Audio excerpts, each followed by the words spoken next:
Olá, seja muito bem-vinda, seja muito bem-vindo. Nesse Alesp em Pauta vamos falar da Lei Estadual número 12.929 de 2008, que institui o dia 16 de abril como o Dia de Combate à Violência Sexual contra Crianças e Adolescentes. A data propõe o debate pela conscientização sobre os direitos dessa parcela da população a uma vida plena e segura. E para falar sobre esse assunto, eu recebo aqui nos estúdios da Rede Alesp a advogada Mariana Zan e a também advogada Roberta Bonfim, que é membro da Comissão dos Direitos da Criança e do Adolescente da OAB. Ela está conosco de forma online. Vou começar saudando a doutora Mariana, que está aqui conosco nos estúdios. Muito obrigado pela participação aqui neste Alesp em Pauta. Qual que é a importância, do combate, à violência sexual contra crianças e adolescentes no contexto da sociedade de hoje, que é uma sociedade que sofre transformações, ou seja, se torna mais fácil que esses delitos aconteçam, Bom, olá, Guga. Primeiramente gostaria de agradecer pelo convite em nome do Instituto Alana, dizer que é um prazer estar aqui com você, com a doutora Roberta também. É super importante a gente ter essa data para nos lembrar da importância de discutir e de combater a violência contra crianças e adolescentes, a violência sexual contra crianças e adolescentes no Brasil, tendo em vista que os números em relação à violência e à violência sexual cada vez mais são maiores. Então, é sempre importante a gente lembrar que é falando sobre esse tipo de violência que a gente consegue combatê-la, criar mecanismos, criar ferramentas, então, para combater essa violência contra crianças e adolescentes. Doutora Roberta, as suas considerações iniciais nesse Alesp em Pauta.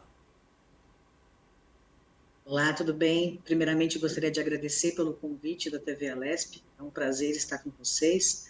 Cumprimento a doutora Mariana também, Guga.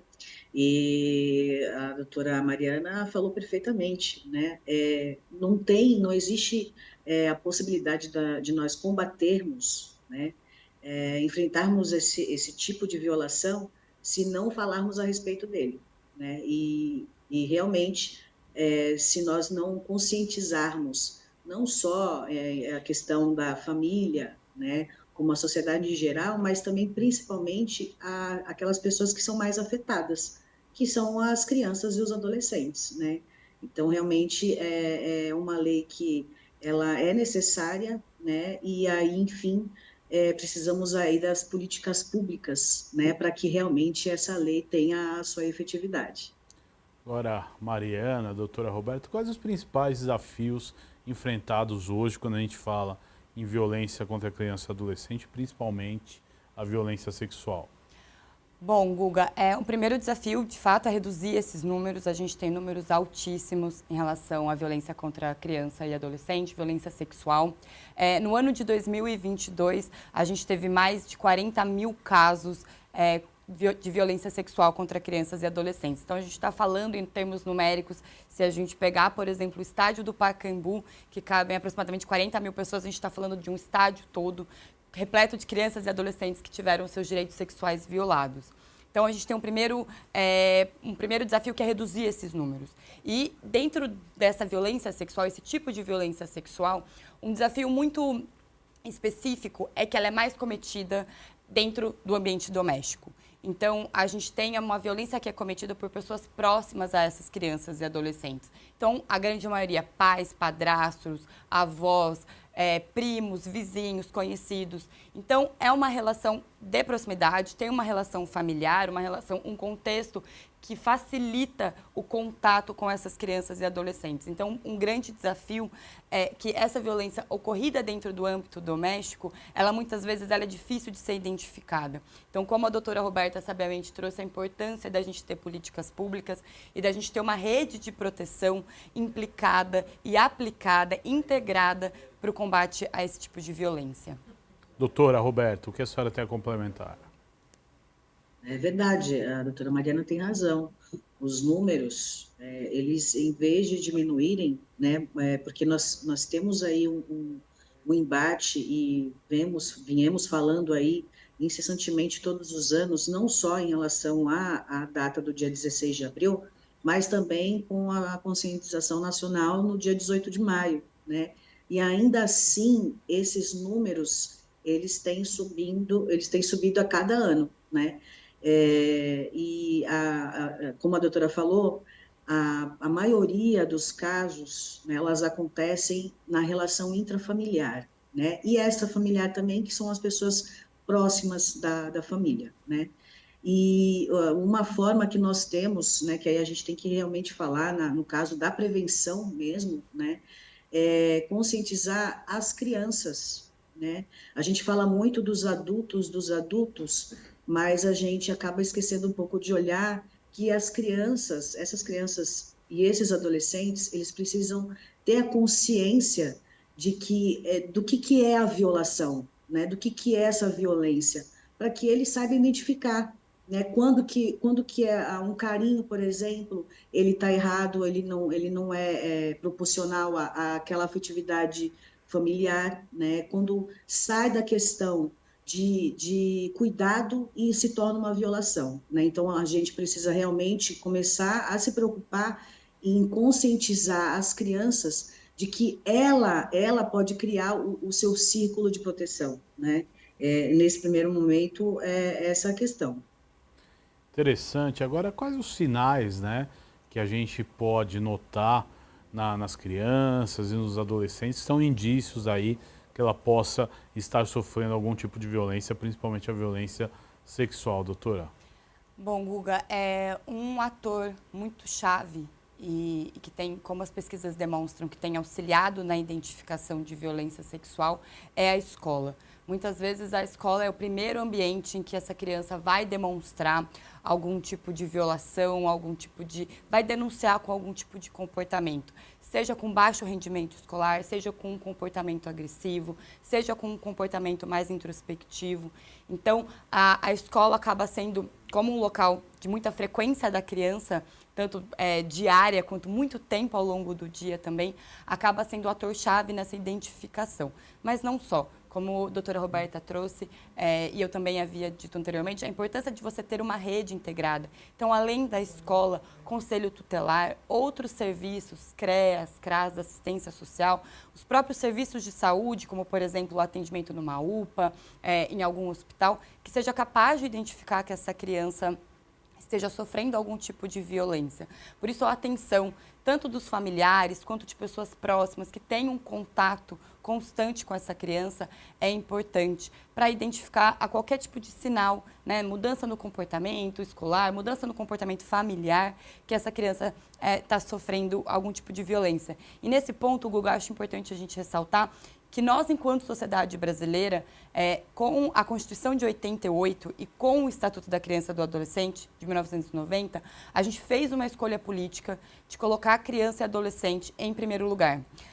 O artigo 227 traz que nós, enquanto Estado, enquanto famílias, enquanto comunidade, que a gente deve garantir os direitos de crianças e adolescentes com prioridade absoluta. Então, a gente fez uma escolha política de colocar a criança e adolescente no centro como prioridade. Então, é dever de todos nós, de todas nós, cuidarmos e zelarmos para que as nossas crianças não sofram violações, que não sofram nenhum tipo de violência.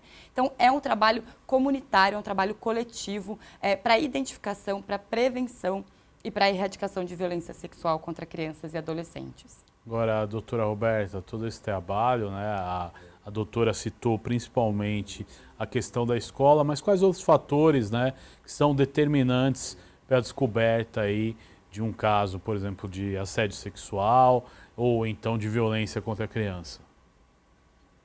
Então, na verdade, vai depender muito, o fluxo de atendimento, na verdade, ele depende muito de todo o contexto, né? Então, vamos supor, qual que é a faixa etária dessa criança, né? Ela está em creche, né? Ensino Fundamental 1, Ensino Fundamental 2, né? Se houve uma revelação espontânea, né? Que normalmente isso acontece dentro da rede escolar, né?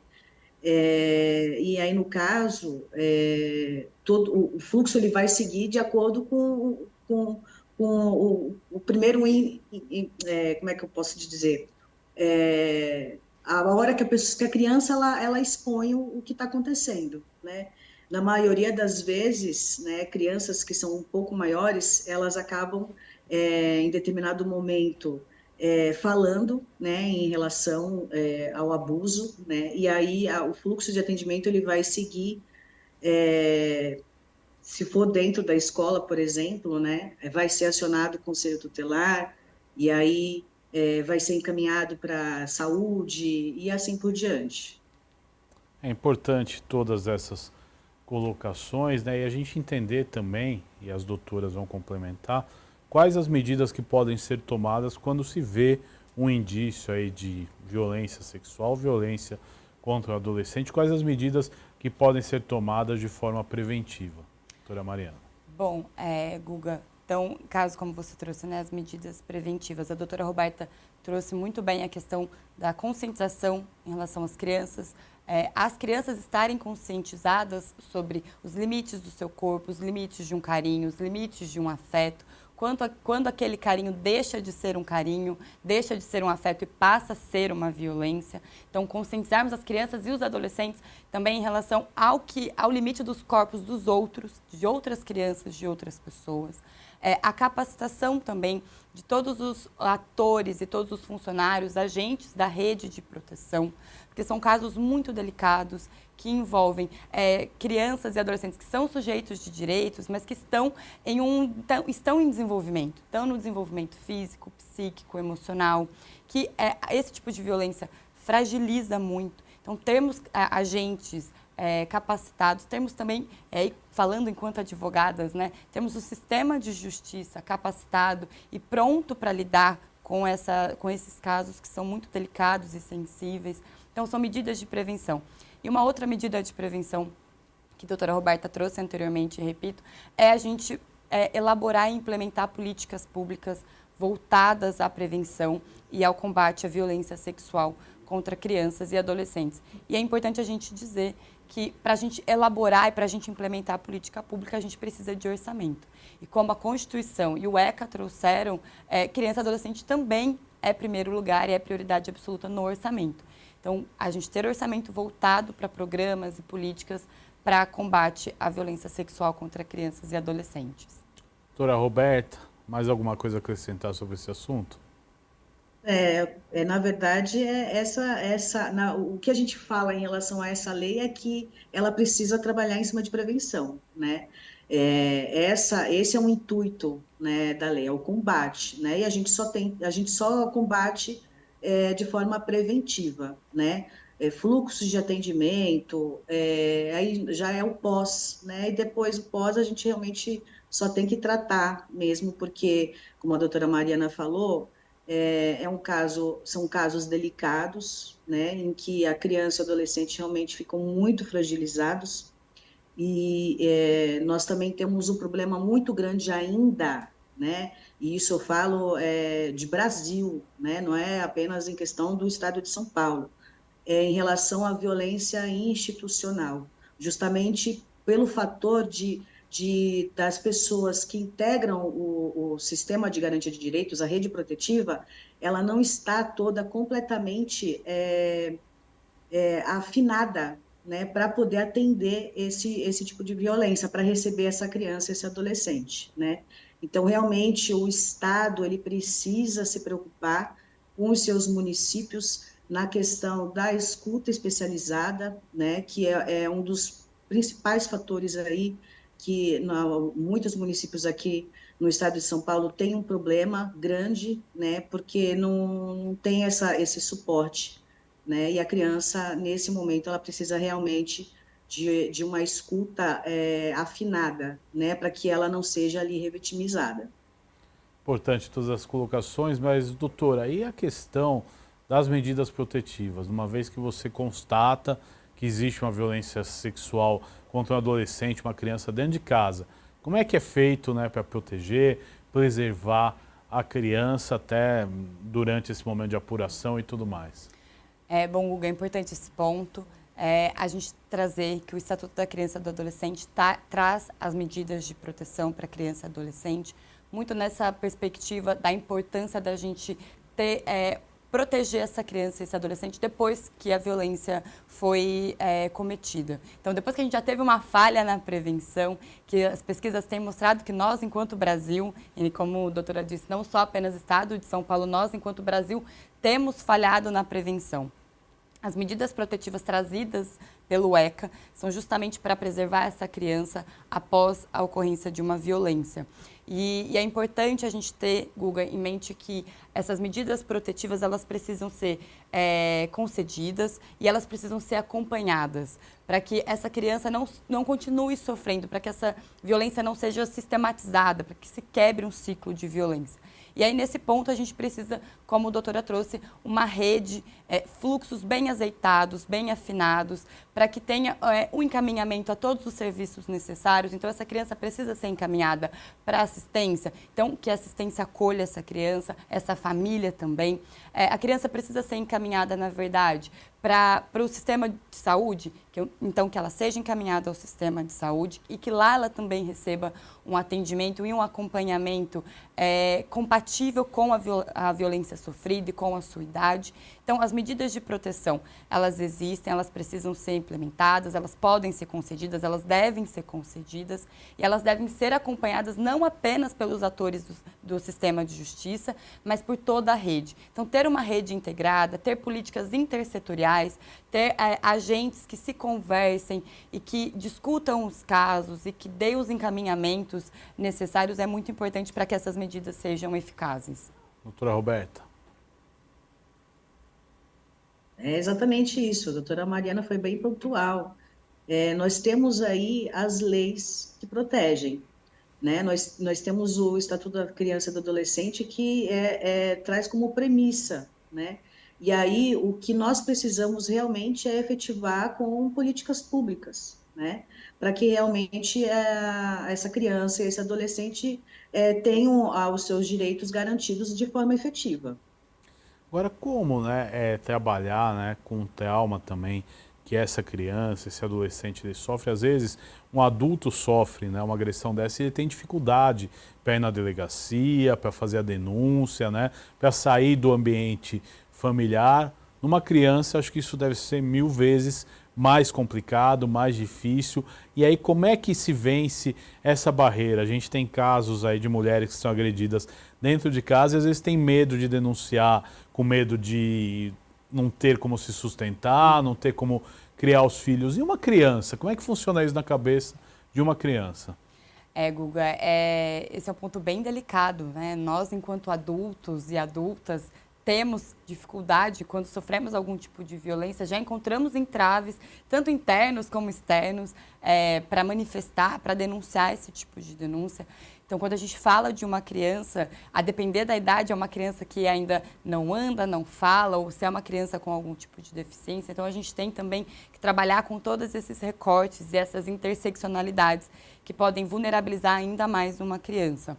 E por isso nós temos que pensar um sistema de justiça e em serviços que sejam acessíveis, que sejam sensíveis à criança e adolescente. Como a doutora Roberta trouxe, a gente tem uma lei da escuta especializada justamente pensando essa viabilização, como nós, enquanto sociedade e como nós, enquanto rede de proteção, podemos garantir que essa criança seja ouvida num ambiente acolhedor, num ambiente em que ela não vá sofrer revitimização, que ela seja ouvida por pessoas capacitadas para lidar com esse tipo de violência, para que ela não seja novamente, para que ela não sofra uma nova violência agora no ambiente institucional. A lei da escuta especializada ela é recente, ela é de 2017, o decreto que a regulamenta é de 2018. Então, veja, a gente ainda está caminhando para isso.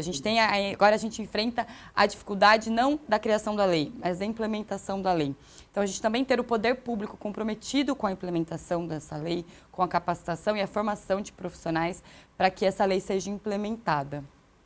Doutora Roberta, o que a senhora tem a considerar nesse sentido, já que a gente sabe das dificuldades, né, o que a gente falou, quando é adulto já é muito difícil, imagina uma criança o que deve passar além do trauma sofrido, né? Ainda mais a criança que ela é dependente praticamente total do adulto, né? Que às vezes, em alguns casos, o próprio adulto que é o causador da violência.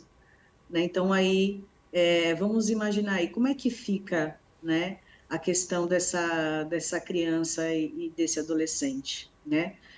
Por isso que nós precisamos ter, né, como a doutora Mariana falou, pessoas que fazem parte da rede de proteção sensíveis, né, para detectar que determinada criança, mesmo que ela não faça a revelação espontânea, mas que esse grupo esteja preparado para identificar que uma criança ela está sofrendo esse tipo de violência, né? Não somente violência sexual, mas também outro tipo de violência que ocorre dentro do círculo familiar, né? Então, a gente bate novamente na tecla, né, da questão do preparo, né, da rede de proteção, né, não só em questão aqueles que são os efetivadores, né, como o Conselho Tutelar, Saúde, CREAS, assim por diante, mas outros também, né, que são ali de forma atores indiretos, né? Por exemplo, como a rede de educação, né? Professores sensíveis, eles podem fazer uma diferença enorme na vida de uma criança e adolescente que sofre uma violação dentro de casa, né? Então, a gente vai ficar batendo na tecla sempre em relação à prevenção, né? E preparo.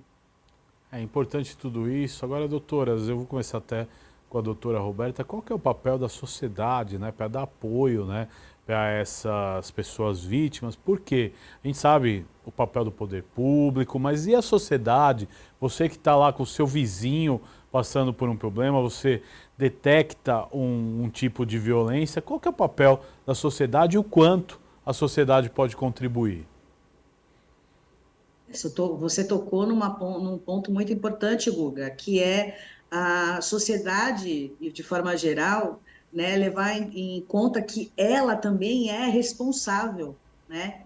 Então, a gente não pode fechar os olhos, né? Nós temos aí o Disque 100, que recebe denúncias de forma anônima, né? Então, a pessoa lá está com seu vizinho, escuta muitas das vezes, né, que a criança ela está ali em questão de sofrimento, né, sofrendo, né, às vezes escutando choros, gritos de forma incessante, ou vendo que existe uma determinada atividade que possa demonstrar um certo risco, né, que pode estar demonstrando que aquela criança ela pode estar sofrendo um tipo de abuso, né? Então a pessoa ela pode se utilizar do Disque 100 de forma anônima, né, para poder denunciar esses casos, né? Então a gente tem que chamar a responsabilidade para nós mesmos, né? As pessoas ela têm que se conscientizar de que não é aquela história, ai, não é comigo, eu não tenho nada a ver com isso, né? Ou no caso de violência doméstica, aquele ditado, em briga de mulher, ninguém mete a colher, né? Mas nós somos, todos nós, né? Como a doutora já falou, do artigo 227 da Constituição Federal, todos somos responsáveis, né? E a gente tem que chamar realmente a responsabilidade para nós mesmos, né? Nós somos responsáveis. Importante, Mariana.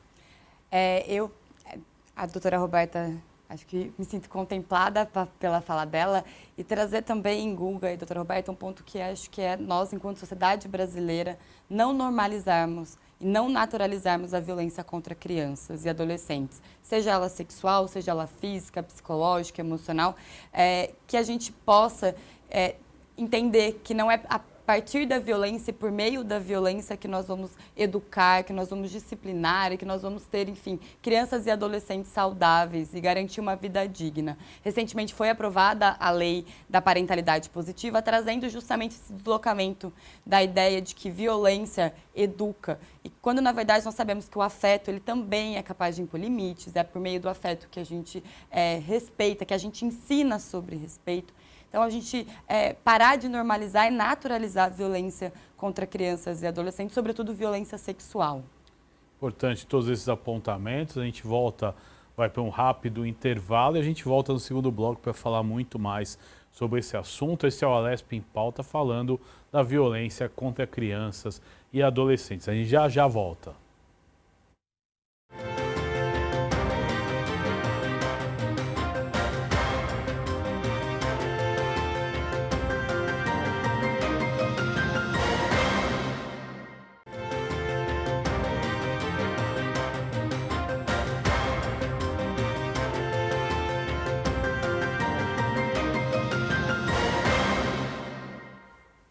Estamos de volta com a Alesp em pauta, hoje falando da violência contra a criança e os adolescentes. 16 de abril é o dia de conscientização e combate à violência contra adolescentes e também crianças e também a violência sexual. Eu recebo aqui nos estúdios da Rede Alesp a doutora Mariana Zan, que é advogada, e a doutora Roberta Bonfim, que está com a gente online, que é membro da Comissão dos Direitos da Criança e dos Adolescentes da OAB de São Paulo. E como eu disse, ela está aqui de forma online. No primeiro bloco, a gente conversou sobre muitas coisas aí na área, mas agora eu quero entrar num tema que é extremamente sensível, que é a criação de políticas públicas aí para o combate da violência. E aí eu quero debater com vocês o que a gente precisa evoluir. A gente sabe que o Parlamento Paulista e também, né, as outras instâncias de governo têm trabalhado por políticas públicas, mas é necessário sempre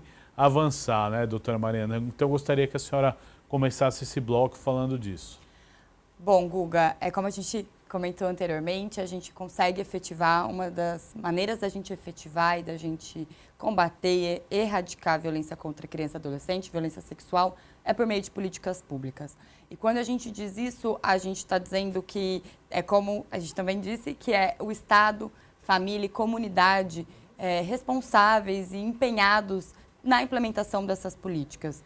E aí eu quero começar minha fala dizendo que para a elaboração dessas políticas, o importante é a gente ter dados a respeito dessas violências. A gente saber quem são essas crianças que sofrem mais violências, quais são os picos de idade em que a violência sexual acontece, o âmbito, as pesquisas seguem mostrando que o âmbito doméstico ele é ainda mais violento em relação à violência sexual, é o local onde mais acontece, os horários em que esse tipo de violência é cometida. Então, os dados nos fornecem subsídios para a gente elaborar políticas mais afinadas com a realidade.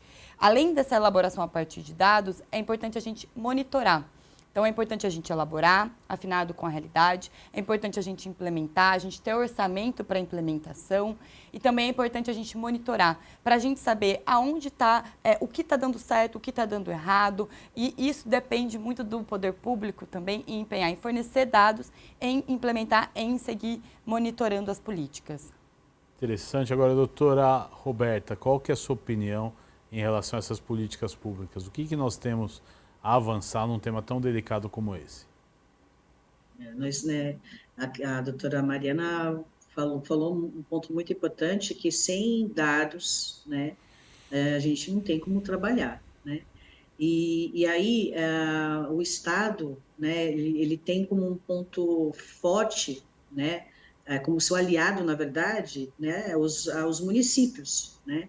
Então, aí, por exemplo, os municípios, se cada um criar uma comissão intersetorial, né, que vai fazer o acompanhamento, monitoramento dessas questões, né, relacionadas a abuso sexual, por exemplo, junto com a rede de proteção, né? Esse já é um grande passo, né? Então, eu particularmente acredito que todo município deveria ter uma comissão permanente intersetorial, né? E de forma conjunta com toda a rede de proteção dentro do município, né? Incluindo educação, saúde, enfim, todos os que têm contato com crianças e adolescentes, né? Conselho tutelar, para que realmente possam trabalhar, né, verificar quais são os tipos de violações, né, com base nesses índices, e monitorar e amparar, né, o trabalho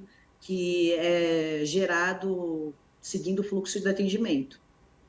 Agora, doutoras, e aí eu quero começar com a doutora Roberta, como a tecnologia, as redes sociais têm influenciado para o aumento da violência sexual contra crianças e, na sua visão, como é que se combate isso, como é que se trabalha essa questão? Porque é o que eu falo, né? A nossa sociedade vem sofrendo transformações, principalmente da tecnologia, e é necessária uma adaptação, né, para que a gente possa trabalhar também com esses novos formatos e as consequências boas e as consequências ruins, né? Guga, você tocou num ponto importantíssimo, né? Porque da mesma forma em que a internet, né, avança, né, tudo vai ficando como é que se fala? Tudo vai avançando, né? Muito Também dinâmico, muito dificulta. rápido, né? Exatamente, porque dificulta. Antigamente, né, por exemplo, questões de pedofilia era uma coisa que era dark web, era mais difícil acessar. Hoje não. Hoje não precisa acessar dark web para você ter acesso a certos conteúdos, né? Inclusive também falando na questão, né, de pedofilia, por exemplo, que acontece muito na internet, é que as crianças, nessa questão de utilizar, ter ali o fácil acesso de utilização de internet, redes de bate-papo, com jogos e etc., é onde essas pessoas acabam se infiltrando para ter acesso a essas crianças. E isso é extremamente preocupante, né? E por isso é importante conscientizar a família, né, os pais, de que precisa estar ali atento ao filho, né, a filha que está usando o celular, né, que tem ali acesso livre, né, a conteúdos de youtuber e assim por diante, para que proteja, né? Porque quem é que vai ser ali o principal rede, o ator de proteção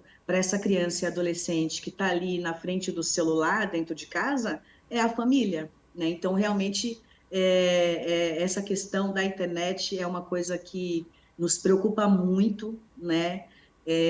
Porque muitos pais ali encontram o celular como uma forma de deixar a criança tranquila, né? E isso realmente é muito preocupante, Guga. Interessante, doutora Mariana. Na linha do que a doutora Roberta sabiamente trouxe, a questão, hoje a gente vive com o celular, né? Todos nós, todas nós. E é importante a gente ter em mente que a gente tem que proteger as crianças e adolescentes na internet, não da internet, porque todas, a gente vive num mundo com o acesso à internet, a gente tem dependido do acesso à internet. Então, como fazer para nós, enquanto sociedade, protegê-los e protegê-las na internet, considerando que eles já estão também inseridos? E trago um ponto que é muito importante, Guga, doutora Roberta, que é fortalecer os pais em relação à parentalidade e à questão do acesso à internet, mas também trazer a responsabilidade das plataformas e das redes sociais. Os conteúdos são disponibilizados por elas, por meio delas, e lembrar que a responsabilidade compartilhada também é das empresas, então, e das plataformas digitais. Há um compromisso delas em assumir, garantir direitos de crianças e adolescentes. Recentemente, o CONANDA aprovou uma resolução específica sobre direitos de crianças e adolescentes no ambiente digital, então reconhecendo a importância da gente discutir o ambiente digital também como ambiente de violação de direitos de crianças e adolescentes, tendo em vista que tem o fácil acesso, tendo em vista que a divulgação alcança índices maiores, né? Muito fácil, é um clique, é um arrastar da tela, como a facilidade disso também. Então, a nossa responsabilidade também enquanto comunidade e a responsabilidade das plataformas digitais na garantia de direitos de crianças e adolescentes. Agora, doutoras, é interessante, aí eu queria saber da doutora Roberta, no primeiro bloco a doutora Mariana até mencionou uma lei nova, né?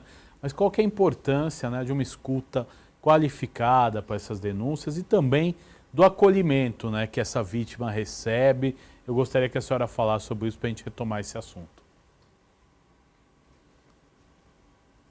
Então, a questão da escuta especializada, Guga, doutora Mariana, é, é, o- é um, é, um, é uma proteção que deveria existir já desde do momento em que ela, por exemplo, faz uma revelação espontânea na escola, né? Hoje, a equipe de educação, né, pelo menos aqui que eu conheço, que é em rede municipal, tem se preocupado muito em preparar professores, diretores, né, para revitimizar o mínimo possível essa criança, né? Como, né? Por exemplo, se a criança ela revelou para a professora, né? Ela não precisa repetir novamente para uma terceira pessoa, né? Então ali a pessoa que escutou já faz um relatório, né? Já passa para o papel tudo que a criança expôs para que aquilo seja passado adiante, né, para as pessoas que serão responsáveis ali no fluxo de atendimento, para que essa criança não tenha que novamente repetir tudo aquilo que ela falou, né?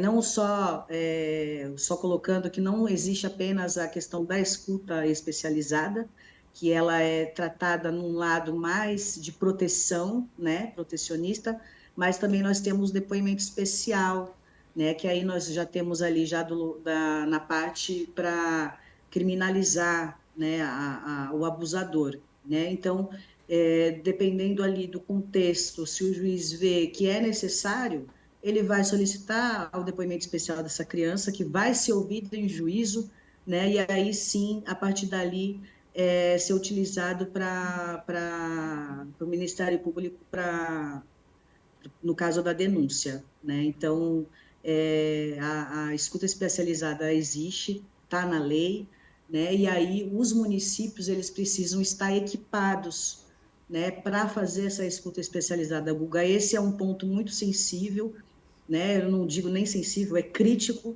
né? Porque o Estado ele tem que se preocupar de conversar com os seus municípios para que exista essa escuta especializada dentro dos municípios. Agora, doutora Mariana, a gente trabalhar e pensar, né?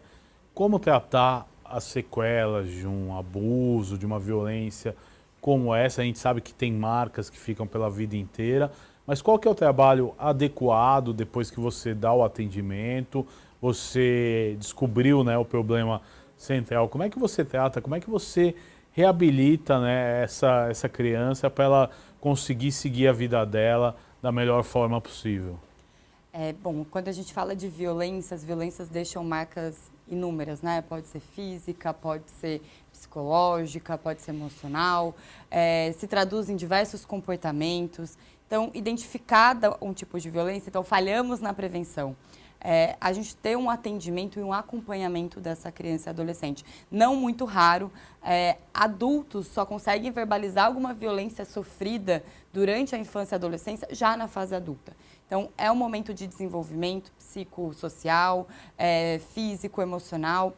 Então, é muito delicado. Então, identificada uma violência, o acompanhamento por profissionais capacitados, para que essa criança não se sinta culpada, para que ela entenda que aquela violência não aconteceu por responsabilidade ou culpa dela, para que ela consiga novamente estabelecer relações saudáveis, para que ela possa seguir na escola, ter uma vida escolar saudável, para que ela possa pensar em se profissionalizar, para que ela possa então sentir afeto por outras pessoas, se sentir segura para se sentir amada e cuidada, porque as sequelas são inúmeras, os traumas são inúmeros. Então, a gente também ter, além de profissionais capacitados, ter uma comunidade que acolha aquela criança, que credibilize a palavra daquela criança, que ela não seja desacreditada em relação ao que ela está contando. Muitas vezes isso acontece, então você ter pessoas capacitadas e um acolhimento da comunidade, da própria comunidade, seja escolar, seja nos outros serviços, seja familiar, para que aquela criança não seja, para que ela não seja desacreditada, para que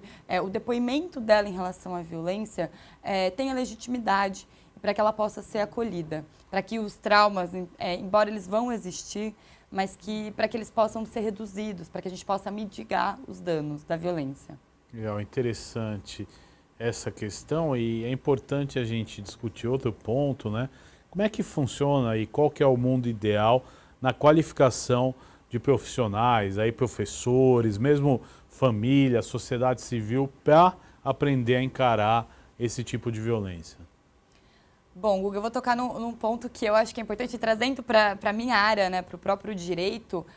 Nas faculdades de direito, nós não temos, muitas vezes, uma disciplina que trate de crianças e adolescentes. E veja, a gente fez uma escolha política, um projeto político de crianças e adolescentes estarem no centro, e nas próprias faculdades de direito isso não é central, isso não é tratado. Muitas vezes é alguma matéria, alguma disciplina optativa, mas não num sentido transversal de todas as disciplinas, a gente pensar, poxa, e nesse caso, como seria para uma criança ou um adolescente? Então, a gente também tem um direito que a gente chama adultizado, pensado apenas para adultos. Então, a gente começar também, a partir disso, de profissionais capacitados em vários níveis, Então, o próprio direito, pensar assistência social também para crianças e adolescentes, que é um público vulnerabilizado. A gente pensar a própria saúde, as universidades, as faculdades de medicina. Como que é ensinado um atendimento para uma criança e adolescente que sofre violência? Como é um atendimento sensível e capacitado para aquilo? Então, a gente trazer uma própria formação nas universidades também é super importante para a gente pensar essa capacitação a nível comunitário, né? E a gente discutir. Acho que a importância também desse tema no programa é a gente trazer protagonismo a crianças e adolescentes e a nossa responsabilidade enquanto comunidade. Como a gente disse anteriormente, não é não falando que vai deixar de acontecer, muito pelo contrário. Quanto mais a gente fala, quanto mais a gente traz dados, quanto mais a gente se informa a respeito, maiores chances de prevenir violências. Doutora Roberta, qual que é a sua opinião sobre isso? A doutora Mariana foi perfeita, foi muito pontual. Novamente, nós batemos na tecla, né? De duas coisas, né? Prevenção e de profissionais capacitados, né? Então, como é que nós vamos ser garantidores, né, de direitos de crianças e adolescentes, né, que são pessoas ali vulneráveis, né, em questão da faixa etária, se nós não trabalharmos na prevenção e não tivermos profissionais capacitados para fazer o atendimento, né? Então, é uma questão aí que a gente precisa evoluir muito, muito mesmo. Nós ainda estamos engatinhando ainda demais nessa questão, considerando o alto índice, né, de crianças que são abusadas aí diariamente. Não só, novamente, eu volto a repetir, não só no estado de São Paulo, mas como o Brasil todo, né? Então, realmente não tem o que falar, né? O Estado instituiu a lei e agora precisa, né, que existam as políticas públicas, né? Eu estava conversando recentemente com educadores, né, com Secretaria de Educação Municipal e Estadual, e nós vemos que existe uma preocupação municipal, mas não no Estado, né? Então, aí o Estado realmente precisa efetivar políticas de prevenção, né, dentro da rede estadual, por exemplo, de educação, porque é um ponto ali que nós temos, né, dentro da rede de proteção, que está mais ligada, está mais próxima dessa criança e do adolescente, se ela sofre uma violência dentro de casa, né? Se essa violação ocorre dentro de casa, se ela é intrafamiliar, né? Então, realmente, a gente precisa conscientizar de que realmente a educação estadual ela é um braço, não dos, né? Mas é um dos principais alicerces para poder tornar essa criança, esse adolescente, conscientizá-los, na verdade, né? Das violações, né, do que pode fazer, o que o adulto pode fazer, o que não pode fazer, né? Então, a doutora Mariana foi bem pontual, foi perfeita. Legal, é importante também a gente abordar um outro assunto, né? Quais as evoluções que nós tivemos, né, desde da criação do ECA e no dia a dia, o que a gente vem avançando? Porque é importante também a gente falar isso, né? A gente debateu durante o programa inteiro os problemas, os pontos a serem melhorados, mas na opinião de vocês, como tem sido a evolução também? Temos tido vitórias no combate também? Guga, super importante também para trazer um respiro, né? Um sopro de esperança para nós. A gente fica falando, temos várias lacunas, vários problemas, muitos obstáculos a enfrentar. Acho importante a gente trazer isso. A gente tem ainda muito a ser feito, mas muito foi feito também. Então, acho que uma primeira vitória que a gente pode trazer é a própria Constituição e o ECA em considerar crianças e adolescentes como sujeitos de direitos. Então, tirar as crianças e adolescentes daquela concepção de mini-adultos ou de objetos a livre dispor dos adultos é muito importante. Então, são sujeitos de direitos, estão numa etapa fundamental de desenvolvimento, acho que já é uma grande vitória. E ao longo desses anos todos, né, considerando a Constituição de 88 até hoje, 2024, uma série de leis, uma série de planos, de diretrizes e de documentos e de pesquisas foram realizados a respeito de crianças e adolescentes. Então, a gente tem avançado, ainda que pouco, mas já estamos avançando, é importante a gente trazer isso. A gente precisa de uma mudança de consciência coletiva, a gente precisa, mas a gente tem avançado. Então, considerar a criança e adolescente como sujeito de direito é uma vitória. As leis que trouxeram garantias em diferentes aspectos, né? Eu trouxe a parentalidade positiva em 2024, também nessa mesma lei reconhecendo o direito ao brincar, então a importância de crianças e adolescentes terem um meio ambiente limpo, saudável, equilibrado, para que possam brincar e para que possam se desenvolver de uma maneira saudável. Então, a gente tem um arcabouço legal que tem avançado. A doutora Roberta trouxe a Lei da Escuta Especializada de 2017. Então, são vitórias recentes, mas são vitórias. Então, acho importante a gente destacar isso. Importante, doutora Roberta, qual a sua visão desses avanços aí? Eu concordo plenamente, Guga, que se a gente for olhar para trás, comparar o que nós tínhamos, que era o Código de Menores, com o que nós temos hoje, que é o Estatuto da Criança e do Adolescente, a gente vai ver que é uma visão totalmente diferente, né? Então, realmente, nós tivemos um avanço aí em questão de matéria legislativa muito grande, né? Não só nesse quesito também, mas em relação à conscientização do poder público, né? Então, realmente, nós temos aí alguns pontos para melhorar, mas a gente avançou bastante, sim, avançamos bastante. Importante todas as colocações, a gente está caminhando os momentos finais do nosso programa, mas eu quero um destaque final de cada uma de vocês, falando também da importância da mídia, da divulgação e da conscientização da população, porque a informação também anda junto com essa questão. Eu quero primeiro ir agradecendo já a senhora, a doutora Mariana.